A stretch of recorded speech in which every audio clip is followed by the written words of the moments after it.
ये कानून बिना चर्चा के 140 से ज्यादा सांसदों को निलंबित करके बनाए गए हैं।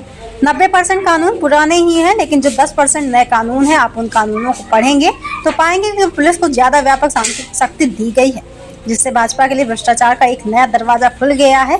पहले कोर्ट के आदेश के बाद किसी की प्रॉपर्टी जब्त की जाती थी, अब पुलिस बिना कारण बताए प्रॉपर्टी जब्त कर सकती है।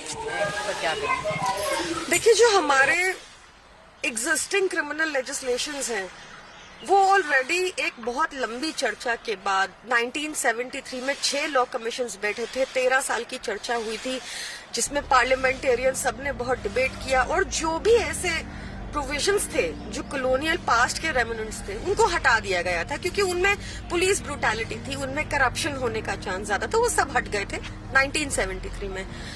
जो ये नए लॉज अब आए हैं बिना किसी चर्चा के, 140 प्लस सांसदों को सस्पेंड करके बिना किसी चर्चा के जो ये लॉज लाए गए हैं, ये तो निश्चित ही है कि अब जुडिशरी पर, कोर्ट्स पर ज्यादा भार पड़ेगा, क्योंकि 2 सिस्टम आज से ऑपरेशन में होंगे क्रिमिनल लॉ के। दूसरा, आप अगर देखेंगे लॉज को पढ़ेंगे तो इनमें पुलिस को बहुत स्वीपिंग पावर्स दी गई हैं। भाजपा ने अपने लिए करप्शन का एक और जरिया खोल लिया है। पुलिस अब आपको अरेस्ट कर सकती है 24 घंटे के लिए, किसी भी टाइम। पुलिस आपकी प्रॉपर्टी को कभी भी जब्त कर सकती है, उनको किसी कोर्ट ऑर्डर की जरूरत नहीं।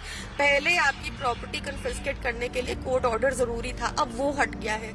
ऐसे बहुत सारे और संशोधन किए गए हैं, जिससे निश्चित तौर पर भाजपा सरकार के लिए करप्शन का एक जरिया खुल गया है। गुजरात मॉडल जो दिखेगा वो इन लॉज में भी दिखेगा।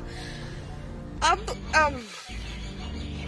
ये इस पर चर्चा होना, लॉज बहुत टेक्निकल सब्जेक्ट होता है, उसमें बहुत एस्पेक्ट्स देखे जाते हैं। लगभग 90% तो वही पुराने लॉज हैं, कोई चेंज नहीं हुआ। 10% जो चेंज किया है वो सारे प्रोविजंस ऐसे हैं जिससे भाजपा सरकार के लिए करप्शन का एक जरिया खुल गया है। इतनी जल्दी क्यों थी नोटिफाई करने की, मुझे समझ नहीं आता।